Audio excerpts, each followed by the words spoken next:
meus lindões, Croiser aqui, e no vídeo de hoje vou falar sobre Duna, porque nessa quinta-feira, dia 21, estreou o filme oficialmente no Brasil. Finalmente, gente, mais de um ano de espera para esse filme. Para quem não sabe, né, o filme ia lançar no ano passado, mas por conta da pandemia eles adiaram, né, a estreia. E agora a gente tem essa estreia e finalmente vamos conversar, nos aprofundar sobre esse filme, até porque esse vídeo é um vídeo com spoilers, porque eu quero falar com todos os detalhes sobre esse filme. Mas se você ainda não assistiu, fica tranquilo, tem um vídeo sem spoilers aqui no canal, o link tá aqui na descrição, porque nesse, como eu falei, eu vou falar de todos os detalhes e ainda vamos se aprofundar muito em Duna aqui no canal. Então, pra não perder nada, se inscreve e clica no sininho pra receber notificação pra quando tiver um vídeo novo, que eu sempre trago as novidades dos filmes e das séries aqui pra vocês o quanto antes vocês sabem. A gente inicia o filme em Caladan, que é onde habita a família Atreides, mas eles são designados pelo imperador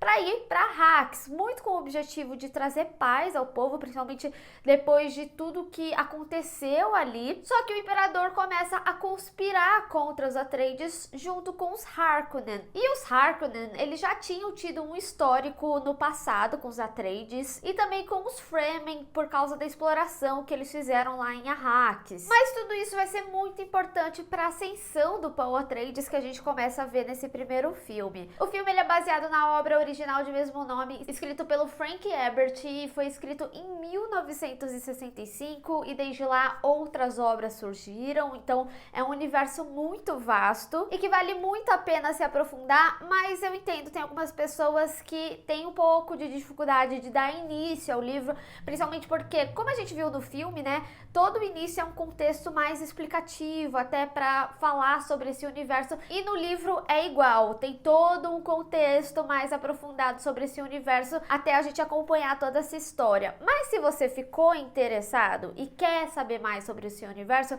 tem uma boa dica para vocês, que é o quadrinho de Duna. Sim, ele veio pela editora Intrínseca e é muito interessante como eles conseguiram condensar essa história nessas 175 páginas. E é interessante porque ele chega bem similar ao que veio aí o filme. E justamente por ser mais condensado, a gente também tem uma narrativa mais fluida e mais fácil de acompanhar, além, lógico, de ser bastante visual. O que é interessante, inclusive, como a HQ é algo muito recente, ela foi lançada em 2020, eu consigo perceber que tem algumas similaridades com a estética visual do que foi trabalhado nesse filme de 2021. Até porque o filho dele estava envolvido, inclusive esse quadrinho ele é adaptado pelo filho do Frank Herbert, o Brian Herbert. Então, eles fizeram todo o possível para deixar o mais fiel possível com a obra original. Aqui no Brasil, o quadrinho veio pela editora Intrínseca, que inclusive é grande parceira aqui do canal. E também por ser mais visual, é muito interessante como eles trabalharam algumas outras coisas, como a voz. Então, é um quadrinho que tem uma narrativa mais direta ao ponto. Então, é uma leitura que vale super a pena se você quiser ter esse contato com a obra original com uma facilidade, vamos falar assim. Então vou deixar o link aqui na descrição caso você fique interessado no quadrinho. E para falar desse filme, vamos começar a falar sobre o começo. Uma das coisas que eu mais gostei logo de cara foi como eles introduziram a história dos Harkonnen com os Fremen. E eu gostei dessa cena no filme porque ela é uma cena que pontua várias coisas muito importantes para essa história que a gente vai acompanhar. Em primeiro lugar, como os Fremen são explorados durante anos, muito por causa da especiaria. Isso é muito importante, principalmente porque o filme ele traz um contexto político muito forte com toda essa questão do Império, mas também faz essa analogia da especiaria ou o melange, que bem provavelmente numa parte 2 eles vão se aprofundar mais ainda. Inclusive, né, fica aí o aviso, esse filme ele vai ter uma segunda parte, ainda não tá confirmado, mas assim, a forma que o filme acaba, bem provavelmente vai ter sim, é algo que a obra inclusive vai funcionar muito mais com os dois filmes. Mas voltando aqui à especiaria, eu acho que realmente eles vão se aprofundar mais nessa segunda parte. Então a especiaria é algo extremamente importante, eles deixam isso bem claro logo de início, mas também essa cena inicial, ela traz outros dois pontos muito importantes. Primeiro, a frieza e a brutalidade dos Harkonnen. Tem um momento que a gente vê o Paul treinando com o Gurney, que ele fala, né, que os Harkonnen, ele nunca teve contato e com medonho eles eram, né? E eu acho que essa cena inicial deixa isso muito bem claro, o quão agressivo eles são, mas também pontua toda essa questão de como vai ser difícil para os Atreides fazer uma aliança com os Fremen, principalmente dentro desse contexto de exploração ao longo de muitos anos. Então, é uma cena que veio para esse início, para contar essa história, que eu achei tão importante, e é uma cena relativamente simples, mas ao mesmo tempo também já traz toda a grandiosidade. É linda essa cena logo de início. Então foi um ponto super positivo que o filme trouxe. Agora, a narrativa, de uma forma geral, também gostei muito, principalmente porque até quando eles trazem essa cena inicial, é muito importante pra gente ter essa mudança, né, entre os Atreides e os Harkonnen, porque se a gente for ver num contexto geral, os Harkonnen, eles sempre vêm como uma premissa do que vai ser feito. Então a gente vê ali a Madre combinando com Vladimir como que vai ser tudo, e para eles preservarem a Jessica e o Paul. Inclusive é uma cena interessante, principalmente quando a gente já tem o contexto mais explorado da Bene Gesserit, que elas têm um lance maior, né, além do que ela acaba tendo ali em acordo com o imperador. Então tem meio que os objetivos próprios delas. Então é muito interessante ver como que eles vão trabalhando isso ao longo do filme. E diferente do livro, né, tem algumas coisas que o livro ele antecipava na narrativa. Tanto alguns pensamentos e reflexões do Muad'Dib, que ainda não foi revelado, né, aqui nesse filme. Apesar que eles deixam ali sutil em certo momento. Mas, por exemplo, toda a revelação do traidor é algo que vem antes. A gente já sabe, os personagens não. Mas aqui no filme isso é trabalhado de forma linear. Quando a gente de fato descobre quem é o traidor, é quando todo mundo descobre. E eu achei muito interessante, eu gostei de como isso foi trabalhado e acho que funciona mais aqui pro filme realmente. E ela tem, né, esses intervalos com as visões. Então, apesar de ser uma narrativa linear, ainda assim traz algo pro futuro, mas também é interessante a gente ver como que as visões são trabalhadas, como por exemplo quando o Paul falou que viu o Duncan ali com os Fremen. Mas eu gostei muito de como esse universo foi construído, achei que foi um universo muito bem construído. Então, como a Arrakis é construída e apresentada pra gente, também algumas pequenas coisas, como o Tóptero, nossa, é muito lindo de se ver. E eu também gostei muito da construção do universo na questão da grandiosidade dele. A gente vê que tem cenas que trazem essa grandiosidade, como uma nave extremamente gigante saindo ali da água. Inclusive ter essa visão ampla do universo, quando a gente chega no momento de Arrakis e vê aquela destruição total, nossa, a gente consegue ter noção da magnitude, da problemática que tá acontecendo ali. É realmente muito absurdo. Eu sei que é um filme longo, como eu já tinha falado no meu vídeo sem spoilers, depois refletindo sobre o filme, eu realmente vi que não tinha nada para ser retirado dali, porque é tudo extremamente importante. Inclusive, isso foi um dos grandes problemas do filme de 84, que faltou muito contexto para ser explicado.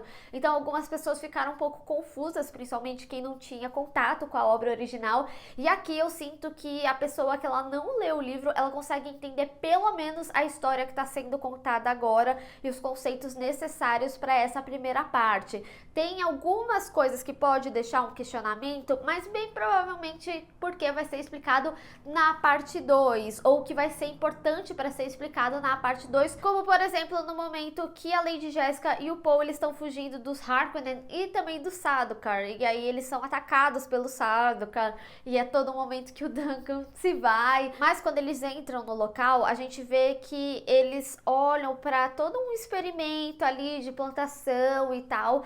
Isso tem um contexto mais aprofundado no livro, que bem provavelmente é algo que vai ser explicado na parte 2, até pra gente ter um entendimento ali pro final. Inclusive é algo que é citado, né? Por exemplo, quando eles estão procurando os Fremen ali no deserto, eles até falam, ah, tem uma vegetação ali. Então é um contexto que não é explicado agora, como também os Mentats. A gente consegue perceber que eles são diferentes, inclusive isso é um ponto muito positivo do filme sobre a caracterização desses personagens, porque, por exemplo, quando a gente vê as Bene Gesserits, a gente vê como todas são bem iguais, inclusive a Lady Jessica mesmo, ela sendo, a gente vê que ela, quando precisa, ela se caracteriza como uma ali no momento, por exemplo, em que o Paul, ele vai fazer o teste. Então a gente consegue perceber pela caracterização que são entidades diferentes, mas eles não dão um contexto mais amplo. Por exemplo, os Mentats, eles substituem as máquinas, e é por isso que no momento lá que a gente tem toda a formalidade dos Atreides com o Imperador, que o Thufir vem com aquelas estatísticas, e por isso geralmente eles ocupam um cargo de conselheiro, de braço direito, mas eu gostei muito como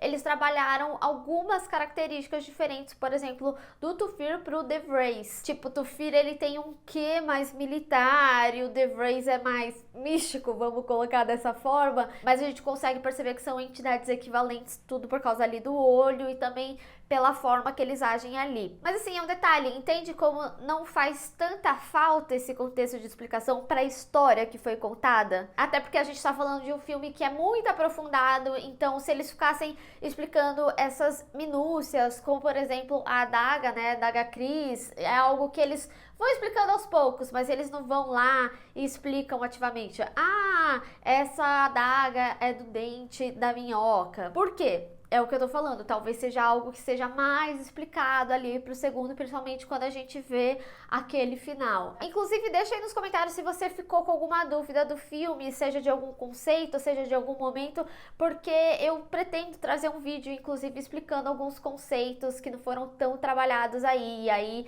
vai complementar bastante o conteúdo desse vídeo, deixa aqui nos comentários. Agora, um aspecto que eles explicam e muito bem e se aprofundam de uma forma maravilhosa foram as Bene Gesserits. Porque, gente, isso foi um contexto que eu sinto que faltou muito no filme de 84. Inclusive, deixa aqui, né, gostei muito que eles colocaram a cena em que a Jessica recebe a adaga ali. É algo muito importante, principalmente pro que tá sendo construído sobre os Fremen. E é muito legal porque tem alguns diálogos que vêm diretamente do livro. Então é muito legal você pensar na leitura que você fez e visualizar com aquilo tudo. Mas não só por isso, as Bene Gesserits, elas têm um contexto muito importante, principalmente pra gente entender o Paul e entender toda essa questão do Kwisatz Haderach. E gostei muito como eles trabalharam alguns conceitos em torno disso, como por exemplo, a voz. É muito interessante como eles trabalham as diferenças da voz. Quando a gente tem o primeiro contato com a voz, a gente vê que é naquele momento que o Paul, ele fala que acabou de acordar e tudo mais, e causa uma estranheza pra gente, porque é meio fora de sync o áudio com que o Paul tá falando. E ao longo do filme, a gente consegue entender que ele não tem o domínio total da voz ainda. Então, a gente vê realmente que é uma falha, ou como a própria Lady Jessica fala, né, ele tem que impor a voz direito, ele não achou o tom certo quando ele precisava ali no momento que eles estavam sendo deixados na morte ali em Duna. E a gente tem noção da importância da voz, principalmente quando a gente vê a Reverenda Madre, porque a gente vê ali uma pessoa com experiência, uma Bene Gesserit de respeito. Então, quando ela fala, a gente consegue perceber primeiro, como que é medonho, né? Mas principalmente a imposição, como a voz te obriga. Por exemplo, ela fala, vem aqui, e o Paul já tá ali ajoelhando pra ela, sabe? É um negócio muito absurdo e é muito interessante como eles trabalham isso junto com o som.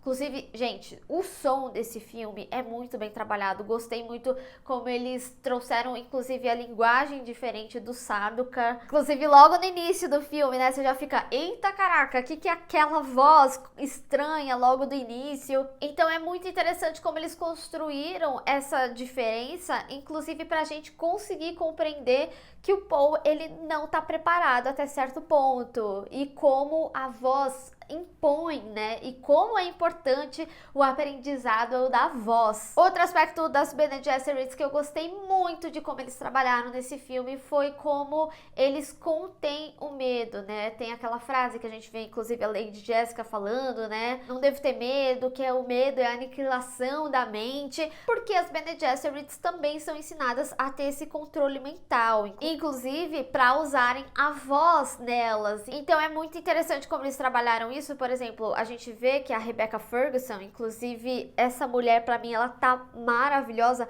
como ela trabalhou muito bem os momentos de medo. Ela demonstra sim o medo, mas tem uma cena específica que eu gostei muito pra demonstrar esse controle, é quando ela vai falar com o Leto sobre como que tá o Paul, dele poder ser esse Kwisatz Haderach, e o Duque, ele não quer ouvir, mas a gente vê como ela temia ali no corredor, e quando ela entra no quarto, ela está lá simples e plena. cena. Então é muito interessante como eles trabalham esse controle da mente sem precisar ficar explicando. E isso é muito importante para todo esse contexto dessa história que está sendo contada. Então, assim, a forma que as Bene Gesserits foram trabalhadas nesse filme foi muito bom e gostei muito da Lady Jessica ter um contexto muito maior, inclusive porque é muito importante pro Paul. Sem entender as Bene Gesserits, a gente não entenderia o Paul e o que tá sendo construído aqui. E falando no Paul, pra mim, o grande destaque realmente, além da Rebecca, é o Timothée Chalamet. Gostei muito de como ele trabalhou as emoções dele e principalmente como ele trabalhou muito bem essa responsabilidade que ele não queria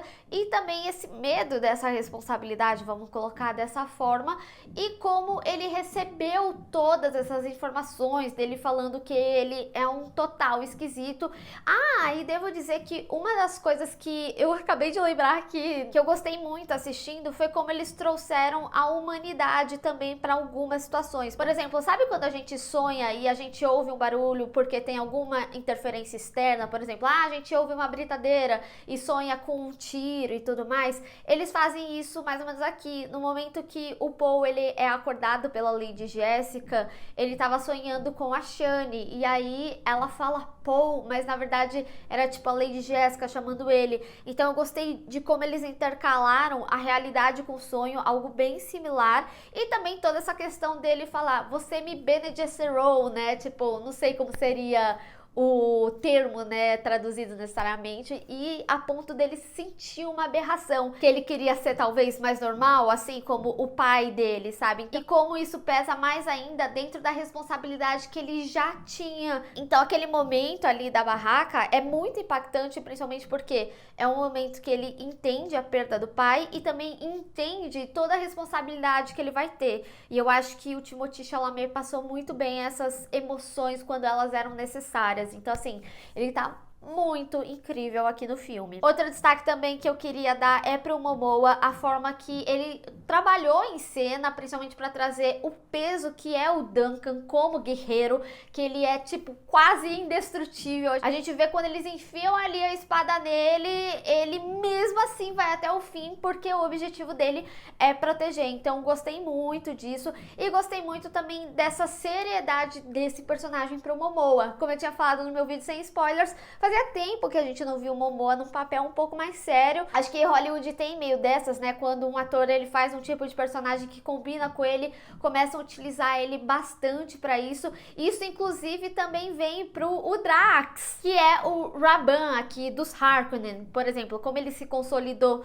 como alívio cômico em Guardiões da Galáxia, a gente pode ver que vários papéis dele depois vieram assim, né? Pra ele ter essa personalidade meio brincalhona. Então eu gostei muito de ambos, né? Mas eu vou falar do Momoa porque ele acaba tendo um destaque maior de como o ator, ele realmente é muito amplo, né? Então ele consegue trabalhar muito bem as emoções e aqui ele trazendo essa seriedade, eu gostei muito disso no personagem. E outra coisa que eu não posso deixar de falar é principalmente da cena da morte do Oscar Isaac. Primeiro que assim, é uma cena muito bonita, toda a linearidade, né? Inclusive o Villeneuve, ele deixa tudo muito assim linear. Você vê que o horizonte sempre tudo muito reto, os 3/3 ali muito trabalhados. É uma precisão muito bonita, ou quando precisa de um destaque, mas você vê, ele sempre trabalha os 3/3 da cena. E essa cena específica do Oscar Isaac, eu vou puxar, até porque assim, a gente vê que Duna tem algumas similaridades estéticas com Blade Runner 2049, que também foi dirigido pelo Denis Villeneuve. Então, a gente vê inclusive como ele trabalhou algumas cores de forma similar, né? Então, quando a gente tem ali Caladan, os tons mais frios, né? A gente vê que tem um azuladinho, e quando a gente tá em Duna, Arrakis, a gente tem uma coloração mais amarela ainda quando tem os sonhos e as visões. Então, é muito interessante como eles conseguem também trabalhar diferente, mesmo no mesmo ambiente.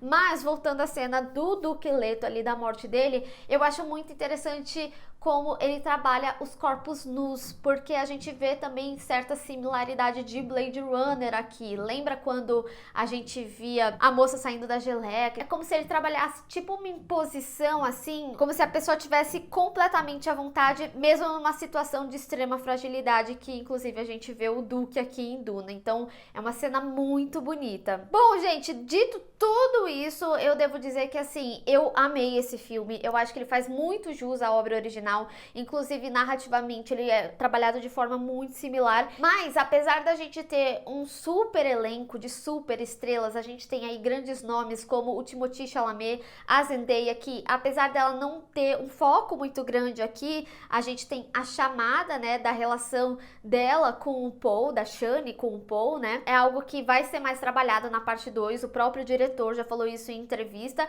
mas também pelo contexto da história, né, que tem para ser continuada aí, mas também Oscar Isaac, Rebecca Ferguson, Dave Bautista, todo mundo envolvido aí nesse projeto, são grandes nomes, esse é um chamariz muito grande, mas eu também devo dizer que Duna é codependente dessa parte 2. Óbvio, a gente tá falando de uma continuação, mas eu quero me explicar um pouquinho melhor. A parte 1 é uma grande introdução para a parte 2, que vai trazer um contexto do que vem sendo construído aqui. É óbvio, a gente tá falando de uma continuação, continuações são trabalhadas dessa forma, mas esse primeiro filme ele é extremamente importante, principalmente por toda essa construção do universo e precisava ser trabalhado dessa forma. Foi como eu falei, não teria como tirar alguns conceitos do que foi explorado no filme, porque é extremamente importante. Outros conceitos ainda bem provavelmente vão ser trabalhados na parte 2 para dentro da história que vai ser contada ali, mas quando a gente chega no fim da parte 1, como a própria Shani fala, né, isso é só o começo e de fato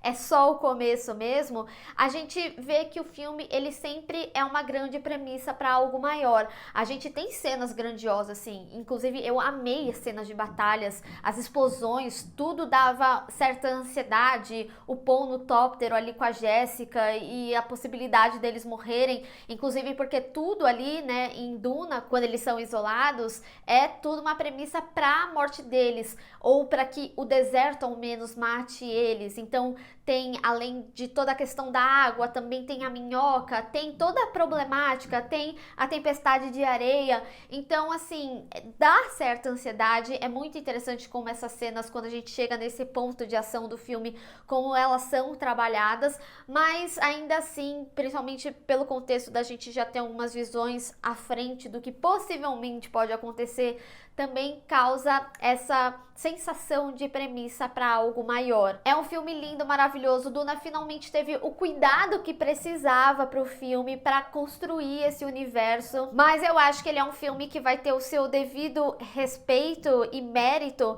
quando a gente chegar ao 2, quando a gente ter o contexto geral dessa história. Mas eu, como grande fã, eu realmente amei tudo que foi construído aqui, amei tudo que eles trabalharam até agora, então tudo foi lindo assim de ver. É uma experiência única, emocionante, é como eu falei, tudo é trabalhado como algo épico, tudo é construído de forma grandiosa e isso é muito bem feito aqui. Eu acho que o que o Denis Villeneuve construiu aqui em Duna é algo muito significativo e muito grandioso, e eu tô louca pra ver essa continuação. Ainda não tá confirmado, mas a gente já imagina que vai ter, como eu disse, né? Mas eu quero saber de vocês, o que vocês acharam desse filme, quais foram as suas dúvidas e o que você espera pra parte 2 se a gente tiver. Vamos discutir. Lembrando, eu vou deixar o link do quadrinho aqui na descrição, é uma leitura super fluida se você quiser conhecer mais da obra, entender melhor alguns conceitos que são trabalhados, algumas coisas que eu falei aqui ao longo do filme, então leiam, vale super a pena,